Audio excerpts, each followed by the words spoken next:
유다 왕과 북이스라엘 왕 두 사람을 등장을 시키고 바로 그 시대의 아모스가 하나님의 말씀을 묵시받았다 이렇게 표현하고 있습니다. 여로보암 시대와 우시아의 시대의 어떤 특징을 우리가 살펴보았습니다. 제가 이 두 시대를 여러분에게 비교를 해드렸는데 이것을 하나로 오늘 묶어보겠습니다. 그리고 이 시대에 정말 필요한 것이 무엇일까를 우리가 또 그 안에서 또 유출을 해보고 그러면 우리들이 이 시대를 살아가면서 무엇이 가장 중요한가 이게 결론이 나오게 되어질 것입니다.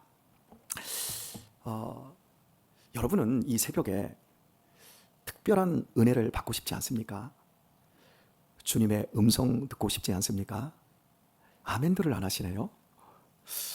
주님의 음성 세밀하고 특별히 여러분을 향한 그러한 메시지를 말씀을 듣고 싶지요. 그죠? 그런데 그것을 여러분은 기적으로 듣기를 원하십니까? 아니면 하나님의 말씀을 깨달음과 통찰로 듣기를 원하십니까? 어느 쪽인지 한번 생각을 해보십시다. 그리고 기적적으로 이렇게 혁철아 내가 너를 사랑하노라 이렇게 기적적인 음성으로 내 속에 들리는 것과 권혁철 목사가 여러분에게 설교라고 하는 방식으로 여러분에게 말씀을 주어서 하나님이 나를 사랑하시는구나 정말 나를 사랑하시는구나 이걸 깨닫고 통찰한 것 이 두 개 중에 어떤 게 더 큰 기적이고 어떤 게 여러분을 변화시킬까요? 저를 보세요. 저를 보세요 속에 답이 있습니다. 여러분이 지금까지 살아오시면서 예배라고 하는 형식을 떠나서 찔끔찔끔 하나님의 말씀에 약속된 대로 은사와 여러 가지 초월적인 것들을 경험하신 분들이 계십니다. 근데 그게 여러분을 변화시키던가요? 애통하는 자는 복이 있습니다. 아멘 하시기를 바랍니다. 심령이 가난한 자는 복이 있습니다. 그런데 그게 언제 되든가요? 애통이 언제 되든가요? 심령이 가난케 되는 게 언제 되든가요? 잘 나갈 때? 편안할 때? 편안할 때 심령이 애통합니까? 아니요. 여러분이 실수하고 여러분의 허물이 드러나고 여러분의 부끄러움으로 말미암아 고개를 들 수 없을 때 애통하고 심령이 가난해집니다. 우리는 그렇게 선한 존재가 아니고 또 감상적으로 쉽게 변하고 좋아지지 않는 사람들입니다. 이 세상의 질서를 한마디로 이야기하면 죄악에 찌들어 있는 질서입니다. 여러분 점점 우리가 잘 먹고 잘 살고 있는 게 사실입니다. 너무너무 잘 먹고 잘 삽니다. 그런데 삶은 어떻습니까? 살면 살수록 고단하고 힘들고 더 외롭고 더 인간의 추악한 면들이 드러나지 않습니까? 지금 여러분 가정 그러면 우리의 가정에 딱 들어있는 생각이 뭐냐면 엄마, 아버지, 할아버지, 할머니 아니 이제 할아버지, 할머니는 가족에서 좀 벗어나는 개념이 더 많습니다. 가족, 엄마, 아버지, 아들, 딸 보통 이게 가족이라고 하는 생각이잖아요. 그런데 실제 우리 가족을 생각해 보면 동성가족도 있고 그죠?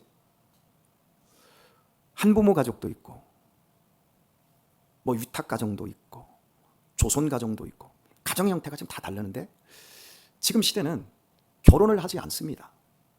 혼자도 1인 가족이라고 그래요.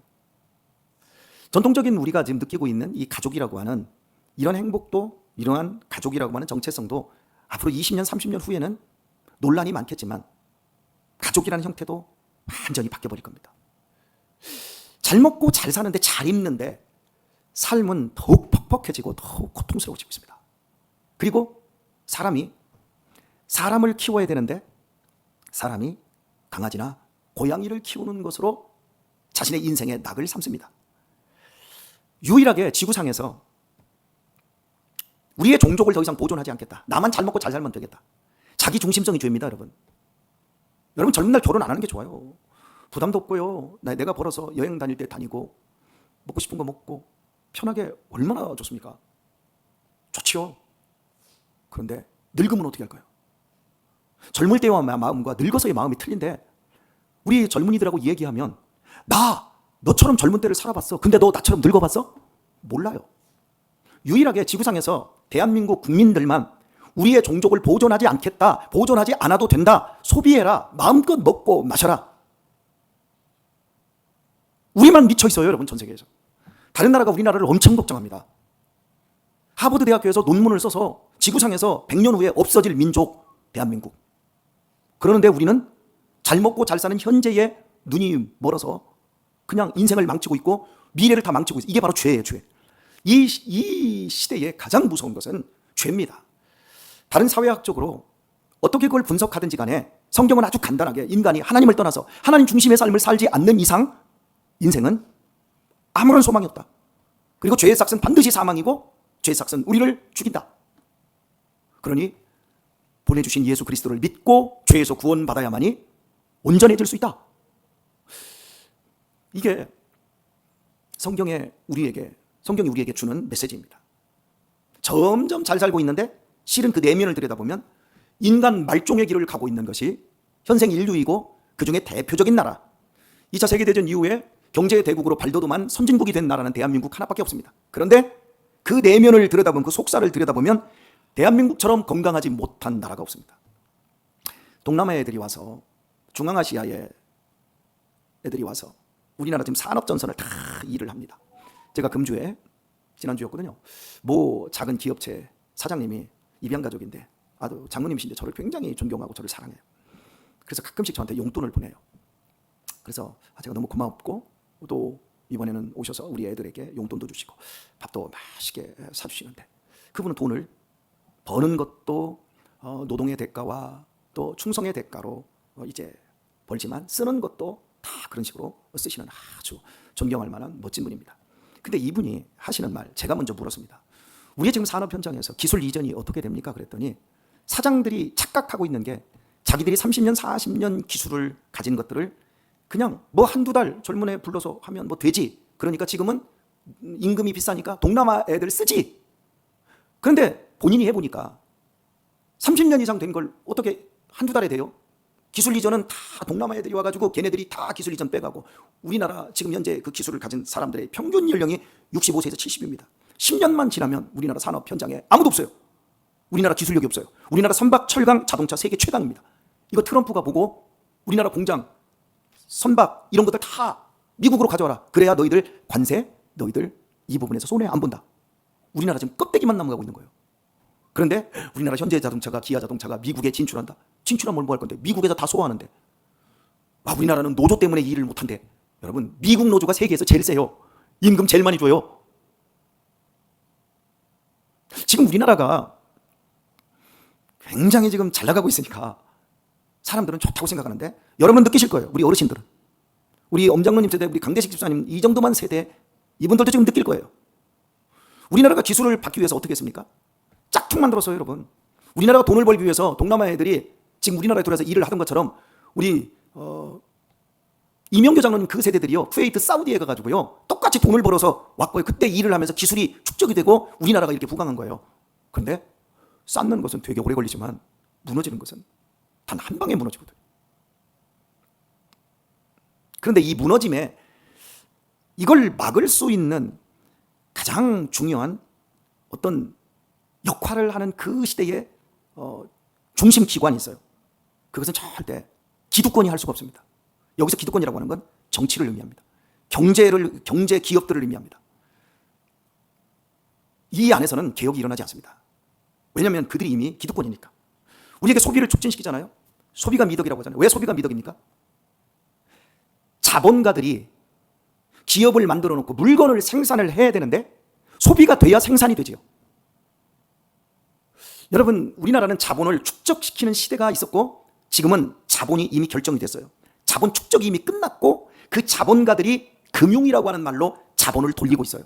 그리고 대부분의 이 자본가들이 가지고 있는 이 돈을, 자본이 없는 사람들은 노동을 팔아서 겨우겨우 먹고 사는데 그들이 우리를 언론과 정치적인 선동으로 속이는 게 뭔 줄 아세요? 야, 너희들 좀만 노력하면 잘 살 수 있어. 조금만 해봐. 그러면 25평에서 30평으로 조금만 더 해. 그러면 45평 살 수 있어. 너 티코 타지? 조금만 열심히 해봐. 그럼 엑센트 타. 조금만 더 해. 이제 아반떼 탈 수 있어. 조금만 더 해. 조금만 노력해봐.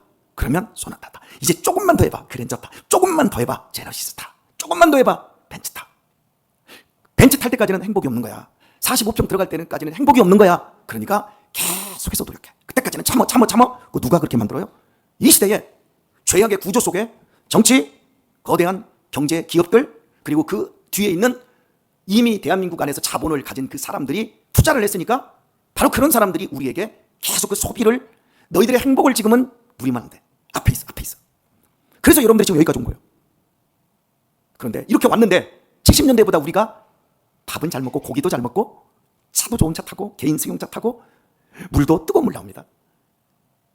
이렇게 우리가 사는데 우리 솔직하게 그때보다 정서적으로, 그때보다 공동체에서 누리는, 마을 공동체에서, 시족 공동체에서, 친족 공동체에서, 교회 공동체에서 누리는 행복이 지금이 더 행복합니까? 그때가 행복합니까? 빨리 대답을 하세요. 그때가 행복합니까? 그때가요. 여러분, 행복은 그 시대 정신에 없어요. 그 시대가 아무리 선진국이 되고 아무리 복지국가가 되고 아무리 복지 혜택이 와도 그 시대 속에 거기에는 행복이 없어요. 그 시대 속에 행복하려면 나 한 사람이 하나님의 관점으로, 하나님의 사람으로 거듭나야 합니다. 하나님이 우리 중심에 와야 합니다. 하나님이 내 가정 중심에 들어와야 됩니다. 하나님이 내 인생의 가치관과 내 인생의 목표와 내 인생의 삶의 환경과 내 인생의 문화가 되어야 합니다. 그렇지 않고는 행복 없습니다. 근데 교회들도요, 우리 믿는 사람들도요, 똑같아요. 이 시대의 문화에 끌려가요. 제가 이런 얘기를 해주니까 여러분이 한 번쯤 생각하는 거죠. 그래도 목사님, 신앙생활 하려면 돈이 있어야죠. 우리 신앙생활 제대로 하려면 우리 건물도 커져야 되고요. 좀 있어야 되는 건 다 경제 논리예요. 우리가 배운 게 그거니까. 그런데 우리가 정말 더 행복하려면요, 어떻게 되는 줄 아세요? 한 가정을 예를 들어서 얘기합시다. 더 행복하려면요, 여기 부모 자식이 있으니까 강대식 집사님하고 박정석 권사님이 더욱 친밀해지고 더욱 하나가 되어야 합니다. 살면서 너는 너대로 나는 나대로. 아니, 그게 아니고 더욱더 하나가 되어야 됩니다. 행복해지려면 강은희 집사님, 강경두 집사님 사위 며느리가 박정숙 권사님, 강대식 집사님과 더욱더 농밀해지고 더욱더 온전히 하나가 되어야 됩니다. 그래야 행복해질 수 있어요. 같이 여행 가도 며느리는 며느리 따로, 사위는 사위 따로 놀고, 불편해하면요, 놀러 가서도요, 행복이 반감돼요. 그 가정 얘기 제가 지금 빗대서 하는 건데, 문제를 뭐 제가 이렇게 하는 게 아니라 다 똑같아요. 저도 살아보니까. 우리 교회가 진정한 하나님의 공동체, 하나님의 기쁨의 공동체, 축복의 공동체, 축제의 공동체, 이렇게 되려면요, 건물이 좋아지고 돈이 많아지고 사람들이 많이 보이는 거, 여기에 있는 게 아니라 우리 한 사람 한 사람이 예수 그리스도의 사람으로 온전히 거듭나서 더 진실하게 사랑해질 수 있는 그런 관계가 되어야 돼요. 지금 여러분과 제가 느끼는 이런 관계보다 더 깊은 관계가 되어야 됩니다. 여러분들이 지금 서로 지금 하고 있는 그 관계, 여러분이 셀에서 지금 하고 있는 그런 관계, 그 이상의 더 깊이와 그 넓이와 그 안에 들어가서 행복하고 더 사랑해야 합니다. 이게 본질인 거예요. 하나님 외에는 우리를 구원할 자가 없고 우리를 행복하게 해주실 분이 없습니다. 속으시면 안 돼요. 돈이 또 돈으로 되는 게 아니에요. 사람들은 모두 돈신, 만몬신을 섬깁니다. 그리고 우리 여자들, 우리 젊은 남자들은 아프로디테의 신을 섬겨요. 몸 가꿔야 되고, 피부 마사지 받아서 막 마사지 해줘야 되고, 막 다 이게 아프로디테를 섬기는 거예요. 그게 다 우상들이에요. 우리가 하나님을 섬겨야 됩니다. 이 지금 두 시대를 우시야 왕과 여로보암 왕을 지금 보여주고 있는데, 여로보암 왕은 경제, 정치를 잘 했습니다. 그래서 돈이 넘쳐납니다. 사람들이 배부릅니다. 그런데 그 자본이 많이 모여진 그 사람들이 무슨 짓을 하냐면, 이때부터 망하는 사람들이 생기는 거예요. 그럼 망하는 사람들을 어떻게 해야죠? 돈 있는 사람들이 도와줘야 됩니다. 아멘 하세요. 사도행전 10장에서 고넬료에게 하나님께서 응답을 하실 때, 너의 기도와 너의 구제가 나에게 상달되었느니라 이렇게 말합니다. 하나님의 문에 들어갈 수 있고 문이 열릴 수 있는 비결은요, 우리가 기도해야 되는데, 그 기도는 항상 하나님 거머리처럼 이거 주세요 저거 주세요가 아니라, 기도는 하나님의 나라와 뜻을 구하는 겁니다. 내 중심을 벗어나는 게 기도입니다. 그때 하나님이 당신의 문을 여십니다. 그리고 우리를 그 안으로 들여오십니다. 그리고 두 번째는 구제입니다. 구제는 이웃을 향해서 문을 여는 겁니다. 그래서 이웃에게 나의 사랑과 나의 에너지를 공급해서 그들의 연약함과 그들의 부족함을 채워주면서 함께 행복하게 살아가는 공동체를 만들어내는 겁니다. 그게 기도와 구제가 상달되었다는 거예요. 그래서 여로보암 시대에 인신매매가 생겨요. 노예제도가 강화가 돼요. 그 인신매매와 노예가 어떻게 되어집니까? 사람을 돈 아래 두는 거예요. 그리고 나한테 빚을 못 갚았으니까 노예로 만들어버리는 거예요. 너 나한테 돈 못 줘? 그러면 네 자식 하나 나한테 팔어. 사람 가지고 이 짓을 했어요. 여러분 지금 우리 시대를 보세요. 돈이면 못하는 게 없어요. 돈이면 부모도 죽여요. 돈이면요 돈 되는 일이라 그러면 못할 일이 없어요. 교회가 돈을 최고의 자리에 섬기고, 여러분 돈을 최고의 자리에 섬기면 안 돼요. 사람을 최고의 자리에 섬겨야 돼요. 또 이렇게 말하고 싶죠. 어떻게 사람을 최고의 자리에 섬겨요? 하나님이 최고의 자리에 있어야죠. 여러분 그렇게 따지고 싶을 수도 있어요. 여러분 시험 들면 여러분이 뭐라고 해요? 야 사람 보고 교회 다니냐? 누구 보고 교회 다녀? 빨리 하세요. 자, 사람 보고 교회 다녀요? 누구 보고 교회 다녀요? 빨리 크게 시작. 하나님 보고? 그런 거짓말이 어딨어. 하나님 봤어요? 우리 공영목 집사님 참 요즘 믿음이 참 좋으신 하나님 봤어요? 그러니까 우리가 말을 할 때 보면 사실은 명분인 거야. 명분보다 더 중요한 건 실제거든요. 우리 애들이 목사 보고 아버지 보고 예수님을 믿고 예수님을 버리고 그걸 결정한다고요. 우리 애들한테 아무리 신앙 얘기해보세요. 하나님 얘기해보세요. 엄마가 하는 짓이 아버지가 하는 꼴이, 그거 보니까 하나님 없어요. 진정한 신앙은 하나님 중심이지만 그것은 인간 지향인 거예요. 오늘 우리의 믿음을 우리가 돌아봐야 돼요. 내가 사람에게 어떻게 대하나? 내가 사람에게 대하는 것이 사실은 하나님께 대하는 것과 평등한 거예요.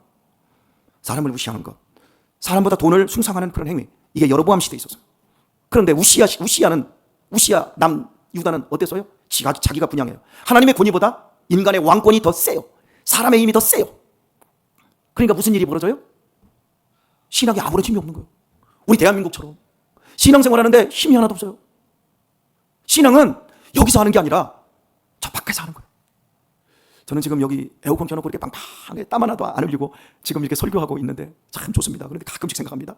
30여 년 전에 제가 처음으로 제대하고 우리 엄장로님, 이장로님네 그 섬기시는 그 교회에 전도사로 제가 이제 섬기며 거기서 출발을 했습니다. 그때요 한여름 지금 이렇게 더울 때 이 정도 공간, 이거보다 천장은 높았지만 공간은 그렇게 크지 않았어요. 근데 거기에 120명, 130명이 들어있는데 선풍기 쪽에 하나, 둘, 셋, 6개 붙어서 6개가 돌아가는데 선풍기가 달달달달달 이렇게 돌아가. 근데 그때 예배 드릴 때 어떤 줄 아세요? 그 안에 꽉 들어찼는데 땀이 머리에서부터, 저는 땀도 잘 안 나는데 땀이 줄줄 흘려요. 뒤로 줄줄 흘러요. 밀리도 흘러요. 이러고 해가지고 쭉 해가지고 가슴 코를 타고 밑으로 쭉 내려가지고 저 다리를 타고요.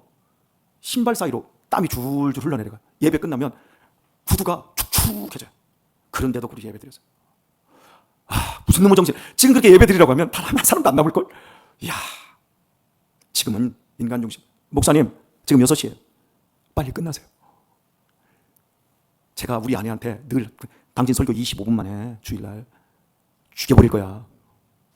말은 그렇게 안 하지만 저한테 누구 죽으라고. 여러분 오늘 우리 그러잖아요. 어느 정도 예배는 하나님과 인간의 약속이니까 시간을 지키는 것도 중요합니다. 그러나 내가 그 예배를 통해서 과연 나는 하나님께 온전히 복종하고 하나님의 말씀대로 정말 살려고 하는 내 가치관과 인생관이 다 바뀌어가고 있는가? 하나님 은혜 주시기 전에는 오늘 예배 바치시면 안 돼요. 이렇게 여러분 기도하십니까? 내가 오늘 회사를 못 나가도, 내가 오늘 점심밥을 못 먹어도, 내가 오늘 이 예배에서 내가 오늘 내 자신을 하나님 앞에 온전히 무릎 꿇리는 여기에 내가 오늘 정말 승복하기를 원합니다. 여러분 이런 마음 가지고 교회에 오시기를 축복합니다. 아멘 하나도 안 하셔서 김경성 권사님은 아멘을 좀 뜨뜻하게 아멘 이렇게 하셔서 자, 여러분 제가 본질을 얘기하는 거예요. 제가 그렇게 하겠다는 건 아니에요.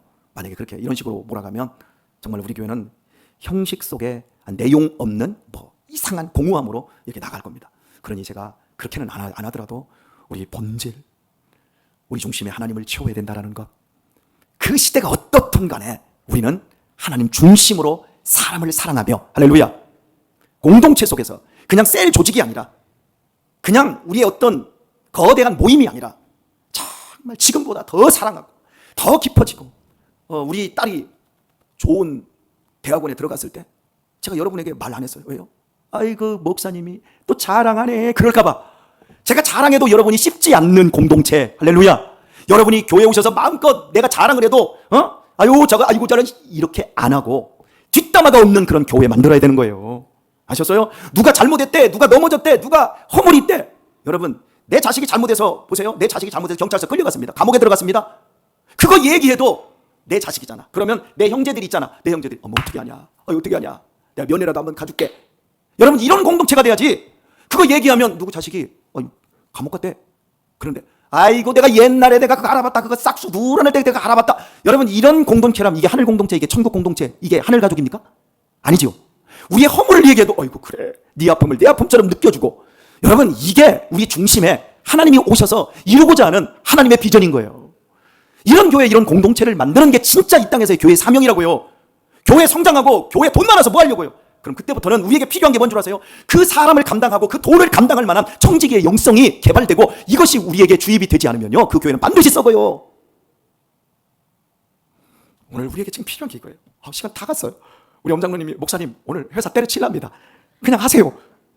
말 못하잖아. 우리 김윤정 집사님 나도 오늘 회사 안 갈랍니다. 오늘 목사님 한 2시간 하세요, 3시간 하세요. 여러분이 그렇게 못해. 나도 못하고. 그러니까 오늘 제가 시간을 좀 썼습니다만은 오늘 여러분이 가시면서 이빨을 득득 깔면서 내가 내일 새벽부터 오나 봐라. 혹시 그런 마음이신지, 아니면 그래 맞아, 목사님이 왜 이렇게 지랄을 떠는지 새벽부터 내가 알겠어. 그래 그렇게 살아야지. 내가 더 많이 위로하고 더 많이 격려하며 살아야지. 그래 내가 더 많이 칭찬하고 내가 더 많이 박수 쳐주면서 살아야지. 이럴 때 아멘하면 언제 아멘해. 미치겠네. 내가 더 많이 격려하고 내가 더 많이 박수 쳐주고 내가 더 많이 위로하고 내가 더 많이 내가 사람들을 손잡아주고 등 두드려주면서 끌어안아주면서 살아야지. 그러니까 그래야 목사님이 설교를 짧게 하시지. 그게 이루어져야 제가 설교를 짧게 한다니까. 제가 가슴이 아파서 그래요. 속상해서 그래요. 말은 해야 되겠는데 말할 수 없어서 그래요. 오늘 하루도 우리를 돌아보고 더 좋은 사람, 하나님과 동행하는 진정한 그리스도인으로 여러분 승리하실 수 있길 예수님의 이름으로 축원합니다.